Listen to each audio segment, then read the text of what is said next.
जय जगन्नाथ पिलामाने आपण मन पुणी थे स्वागत आ गोटे नुआ वीडियो को पिलामाने आज आम मैंने वीडियो माध्यम आलोचना करवा युक्त 2 द्वितीय वर्ष समाज विज्ञान कृषक आंदोलन जो 4th यूनिट आम पढ़ुले यूनिट 4 रो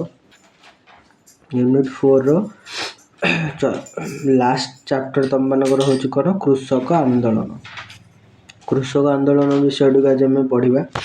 तो पिला माने ए वीडियो माध्यम तुम मानक मुझे कहूँ चाहिए जदि तुम आम चैनल टी नुआ कर देखुच चल चैनल सब्सक्राइब कर बेल आइकन को प्रेस कर दिंतु जहाँफल कि नुआ वीडियो नोटिफिकेशन आपण मन पाखे सहजरे पहुँच जाई पार। तो चलते पिला माने और डेरी नक जल्दी जल्दी वीडियो टी करवा स्टार्ट ता पूर्व वीडियो टी पूरा पूरी संपूर्ण भाव में देखापी अनुरोध कारण संपूर्ण भाव में देखिले ही तुम मैंने पूरा बुझीपार।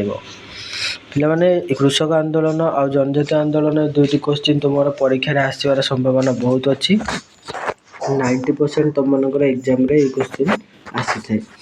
तो चलो डेरी न करी जल्दी जल्दी वीडियो करवा स्टार्ट। प्रथम पिला माने देख कृषक आंदोलन माने हूँ कृषक मान द्वारा निज अधिकार एवं न्याय संगत मूल्य जमी सुरक्षा जीविका सुधार पर करा जाउथिबा संगठित को आंदोलन बोली कहा जाए कृषक आंदोलन बोली कहा जाए। आम समस्ते जाने भारत एक कृषि प्रधान देश होइथिबारु कृषि माने समाज और अर्थनीतिर मूल आधार। जेतेबेले जमीदार महाजन किंबा शासन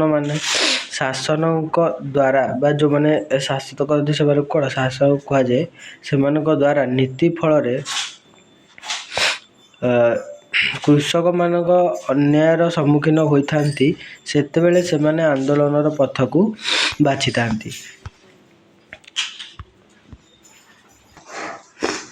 एपर पिले माने आमे देखिबा यार कारण कृषक आंदोलन कौन पई होइथाय सब कारण सब तार कौन रहिछि।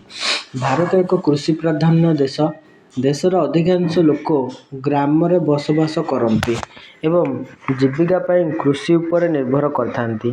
कृषक माने देशर अर्थनीतिर मूल भित्ति होइथिबारु किंतु ऐतिहासिक भावे कृषक माने विभिन्न समय रे अन्याय शोषण और असमानतार सम्मुखीन होइछंती। एही अन्यायर विरोध रे सेमाने संगठित होई जेतेबेले प्रतिवाद करंती ताहाकु कृषक आंदोलन कहा जाय। पिला माने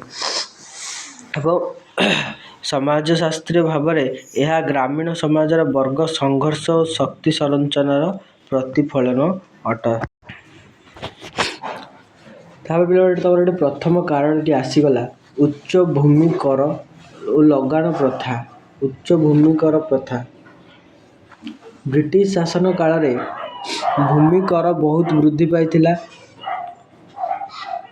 परमानेंट सेटलमेंट माध्यम जमीदार मानक भूमिर मालिक घोषणा करा जायथिला एवं सेमाने कृषकों ठारू अधिक लगान आदाय करथिले। कृषक माने फसल नष्ट हेले मध्य कर देबाकू बाध्य हेउथिले।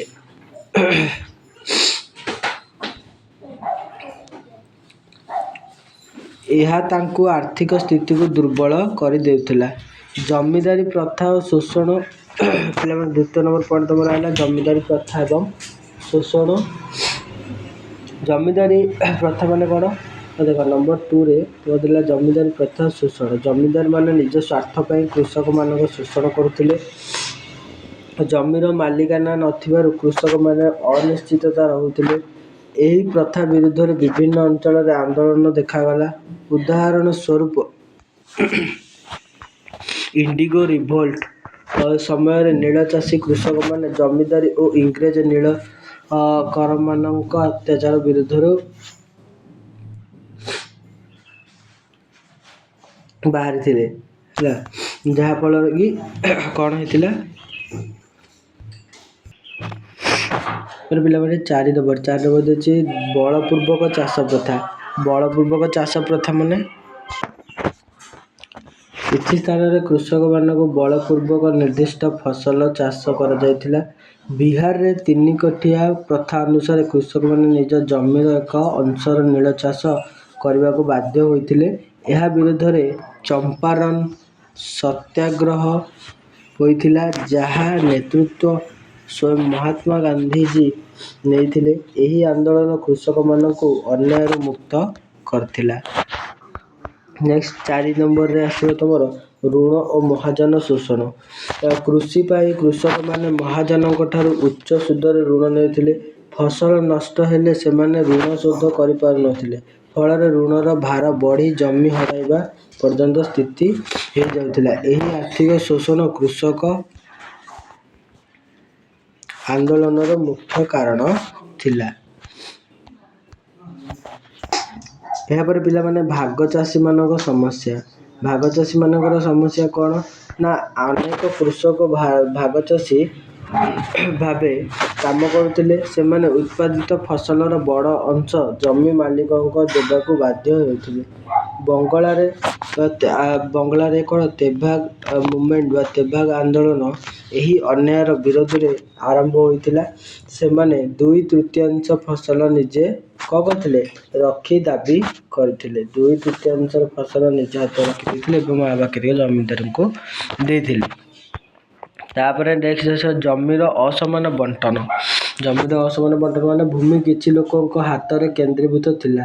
ଅଧିକାଂଶ କୃଷକ ଜମିହୀନ ଥିଲେ କିମ୍ବା ଅତ୍ୟଳ୍ପ ଜମିର ମାଲିକ ଥିଲେ।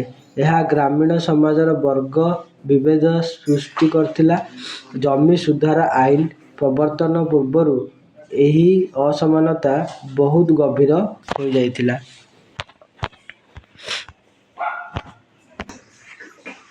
ଯାହାଫଳରେ କ'ଣ ଏଠି ନା ପ୍ରାକୃତିକ ଦୁର୍ଘଟଣା, ଆର୍ଥିକ ଅନିଶ୍ଚିତତା। ଭାରତରେ କୃଷି ବର୍ଷା ପାଣିରେ ନିର୍ଭରଶୀଳ। ବନ୍ୟା, ଖରା, ଘୂର୍ଣ୍ଣିବାତ୍ୟା ଇତ୍ୟାଦି ପ୍ରାକୃତିକ ଦୁର୍ଘଟଣାରେ ଫସଲ ନଷ୍ଟ ହୁଏ। ସରକାରୀ ସହାୟତା ସମୟରେ ନ ମିଳିଲେ କୃଷକମାନେ ଆନ୍ଦୋଳନରେ ଯୋଗ ଦେଇଥାନ୍ତି। ତାପରେ ଆଉ ଗୋଟେ ହେଉଛି ନ୍ୟୁନତମ ସମର୍ଥନ ମୂଲ୍ୟ ସମସ୍ୟା MSP। ଯେଉଁଟା କ'ଣ ଆଧୁନିକ କାଳରେ କୃଷକମାନଙ୍କ ମୁଖ୍ୟ ଦାବି ହେଉଛି ଫସଲ ପାଇଁ ନ୍ୟାୟସଙ୍ଗତ ମୂଲ୍ୟ। ଯଦି ଉତ୍ପାଦନ ଖର୍ଚ୍ଚ ଅଧିକ ହୁଏ ଏବଂ ବଜାର ମୂଲ୍ୟ କମ୍ ଥାଏ ତେବେ କୃଷକମାନେ କ୍ଷତିରେ ପଡ଼ନ୍ତି। ଏହି କାରଣରୁ ଇଣ୍ଡିଆନ୍ ଫାର୍ମର୍ସ ପ୍ରୋଟେଷ୍ଟ ଦେଶବ୍ୟାପୀ ଆନ୍ଦୋଳନ ହୋଇଥିଲା।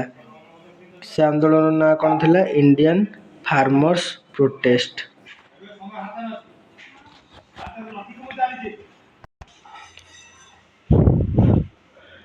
ପିଲାମାନେ ସରକାରୀ କୃଷି ନୀତିର ପ୍ରଭାବ। ସରକାରୀ କୃଷି ନୀତିର ପ୍ରଭାବ କ'ଣ?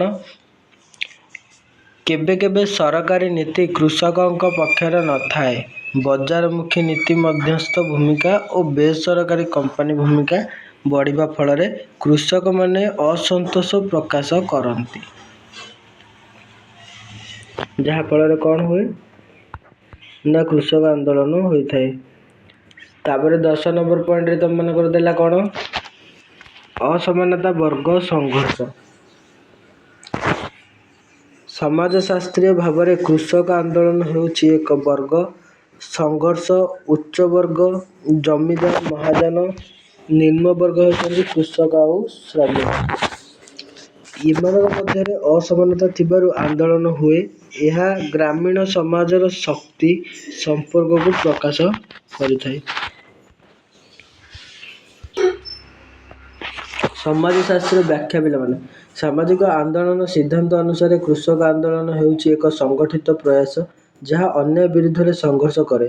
ଏହା ଗ୍ରାମୀଣ ସମାଜର ସଚେତନତା ବୃଦ୍ଧି କରେ ଏବଂ ସମାଜରେ ପରିବର୍ତ୍ତନର ମାଧ୍ୟମ ହୋଇଥାଏ। ସେଥିପାଇଁ କ'ଣ କୃଷକ ଆନ୍ଦୋଳନ ବା ନିହାତି ଦରକାର। ଭାରତରେ ପ୍ରମୁଖ କୃଷକ ଆନ୍ଦୋଳନ କ'ଣ କ'ଣ ପିଲାମାନେ ନା ନମ୍ବର 1ରେ ହେଇଥିଲା ଇଣ୍ଡିଗୋ ରିଭୋଲ୍ଟ 1859 to 1860 ପର୍ଯ୍ୟନ୍ତ ହେଇଥିଲା। ଏଇଟା କ'ଣ ହେଇଥିଲା ବଙ୍ଗଳାରେ ନୀଳ ଚାଷ କରାଯାଉଥିବା କୃଷକମାନେ ଇଂରେଜ ନୀଳକାରମାନଙ୍କର ଅତ୍ୟାଚାର ବିରୁଦ୍ଧରେ ଆନ୍ଦୋଳନ କରିଥିଲେ।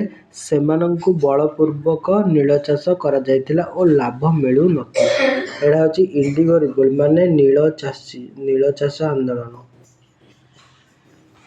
ନୀଳ ଚାଷ ଆନ୍ଦୋଳନ ପିଲାମାନେ ଠିକ୍ ଅଛି। ତାପରେ ନେକ୍ସଟ ଦେଖିବା ଚମ୍ପାରନ ସତ୍ୟାଗ୍ରହ। ଚମ୍ପାରନ ସତ୍ୟାଗ୍ରହ ଚମ୍ପାରନ ଆନ୍ଦୋଳନ ଯେଉଁଟା ଆମର ଥିଲା ବିହାର ଚମ୍ପାରଣ ଜିଲ୍ଲାରେ କୃଷକମାନେ 3 କୋଠିଆ ପ୍ରଥା ବିରୁଦ୍ଧରେ ଆନ୍ଦୋଳନ କରିଥିଲେ। ଏହାର ନେତୃତ୍ୱ ମହାତ୍ମା ଗାନ୍ଧୀ ନେଇଥିଲେ। ଏହା ଭାରତର ପ୍ରଥମ ସଫଳ ସତ୍ୟାଗ୍ରହ ଆନ୍ଦୋଳନ ହୋଇଥିଲା। ତାପରେ ନେକ୍ସଟ ଦେଖ ବର୍ଦୋଳି ସତ୍ୟାଗ୍ରହ। ବର୍ଦୋଳି ସତ୍ୟାଗ୍ରହ କ'ଣ? ଗୁଜରାଟର ବାରଡୋଲିରେ ଭୂମି କର ବୃଦ୍ଧି ବିରୋଧରେ ଆନ୍ଦୋଳନ। ଏହାର ନେତୃତ୍ୱ ସର୍ଦ୍ଦାର ବଲ୍ଲଭ ଭାଇ ପଟେଲ ନେଇଥିଲେ।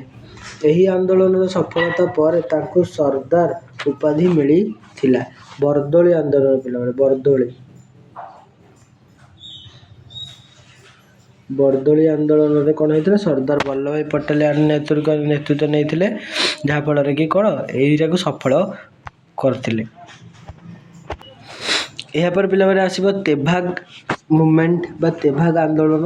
ବଙ୍ଗଳାରେ ଭାଗ ଚାଷୀମାନେ 2/3 ଫସଲ ନିଜେ ରଖିବା ଦାବିରେ ଆନ୍ଦୋଳନ କରିଥିଲେ ଏବଂ ତେଲେଙ୍ଗାନା ଆନ୍ଦୋଳନ। ତାପରେ ହାଇଦ୍ରାବାଦର ଜମିଦାର ଓ ନିଜାମ ଶାସନ ବିରୋଧରେ କୃଷକମାନଙ୍କ ଆନ୍ଦୋଳନ ହୋଇଥିଲା। ସେଇଟା ଇଣ୍ଡିଆନ୍ ଫାର୍ମର୍ସ ପ୍ରୋଟେଷ୍ଟଟା କ'ଣ ନା ଏଇଟା ହେଉଛି 2020 ମସିହାରେ କୃଷି ଆଇନ ବିରୋଧରେ ଦେଶବ୍ୟାପୀ ଆନ୍ଦୋଳନ ହୋଇଥିଲା। ପଞ୍ଜାବ, ହରିୟାଣା ଓ ଅନ୍ୟାନ୍ୟ ରାଜ୍ୟର କୃଷକମାନେ ଦିଲ୍ଲୀ ସୀମାରେ ଦୀର୍ଘ ସମୟ ଧରି ଆନ୍ଦୋଳନ କରିଥିଲେ। ପରେ ସରକାର ଏହି ଆଇନଗୁଡ଼ିକ ରଦ୍ଦ କରିଥିଲେ। ଏହାପରେ ପିଲାମାନେ ନଜର ପକାଇବା ଓଡ଼ିଶାରେ କୃଷକ ଆନ୍ଦୋଳନ ବିଷୟରେ। ଓଡ଼ିଶାରେ କିଭଳି ଭାବରେ କୃଷକ ଆନ୍ଦୋଳନ ହେଇଥିଲା। ଓଡ଼ିଶାରେ ମଧ୍ୟ କୃଷକମାନେ ନ୍ୟାୟସଙ୍ଗତ ଧାନ ମୂଲ୍ୟ, ସୂଚାଇ ସୁବିଧା ଓ ଋଣ ମାଫି ଦାବିର ଆନ୍ଦୋଳନ କରିଛନ୍ତି। ବିଭିନ୍ନ କୃଷକ ସଂଗଠନ ଓ ସମିତିମାନେ ସରକାରଙ୍କୁ ଦାବି ଉଠାଇଛନ୍ତି। ଯାହାଫଳରେ କୃଷକ ଆନ୍ଦୋଳନର ବୈଶିଷ୍ଟ୍ୟ ଗୁଡ଼ିକ ହେଉଛି ସଂଗଠିତ ଓ ସାମୂହିକ ପ୍ରତିବାଦ, ଅହିଂସା ପଦ୍ଧତି, ସତ୍ୟାଗ୍ରହ ଧାରଣ, ନେତୃତ୍ୱର ଭୂମିକା। 3ଟା। ତାପରେ ପିଲାମାନେ ଆଉ ଗୋଟେ ରହିଲା ତମର କ'ଣ ନା ସାମାଜିକ ଅର୍ଥନୈତିକ ନ୍ୟାୟର ଦାବି। 4ଟି ହେଉଛି ତୁମମାନଙ୍କର ତାର ବୈଶିଷ୍ଟ୍ୟ। ଠିକ ଅଛି। ତାପରେ ଦେଖିବା ନେକ୍ସଟ ସାମାଜିକ ପ୍ରଭାବ। ସାମାଜିକ ପ୍ରଭାବ କ'ଣ? ଜମିଦାର ପ୍ରଥାର ଶେଷ, ଭୂମିର ସୁଧାର ଆଇନ, କୃଷକମାନଙ୍କ ରାଜନୈତିକ ସଚେତନତା, ଗ୍ରାମୀଣ ସମାଜର ପରିବର୍ତ୍ତନ। ସୋସିଓଲୋଜି ବା ସମାଜଶାସ୍ତ୍ର ଦୃଷ୍ଟିକୋଣରୁ ସମାଜଶାସ୍ତ୍ର ଅନୁସାରେ କୃଷକ ଆନ୍ଦୋଳନ ହେଉଛି ଏକ ସାମାଜିକ ଆନ୍ଦୋଳନ ସୋସିଆଲ ମୁଭମେଣ୍ଟ। ଏହା ସମାଜର ଅସମାନତା ଓ ଶୋଷଣ ବିରୋଧରେ ସଂଘର୍ଷର ଚିହ୍ନ। ଏହା ଗ୍ରାମୀଣ ସମାଜର ଶକ୍ତି ସମ୍ପର୍କ ବା ପାୱାର ଷ୍ଟ୍ରକ୍ଚର ବର୍ଗ ସଂଘର୍ଷକୁ ପ୍ରକାଶ କରେ।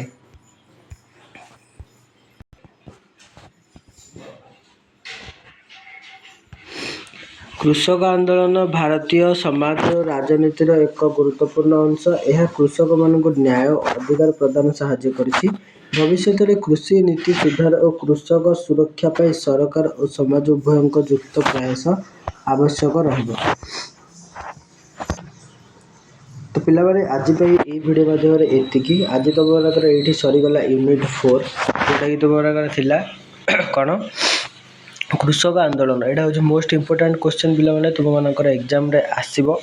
ଠିକ୍ ଅଛି। ଏଇଟା ଦେଖିବ, ଜନଜାତି ଆନ୍ଦୋଳନଟାକୁ ମଧ୍ୟ ଦେଖିବ, ଯାହାଫଳରେ କି ତୁମେମାନେ ଏଇ ପରୀକ୍ଷାରେ ଯାହା ବି କ୍ୱେଶ୍ଚିନ୍ ଆସିବ ଆ ଭିତରୁ ତୁମେମାନେ କରିପାରିବ। ୟୁନିଟ୍ 4 ଆଜି ଆମର ଏଇଠି ସରିଲା।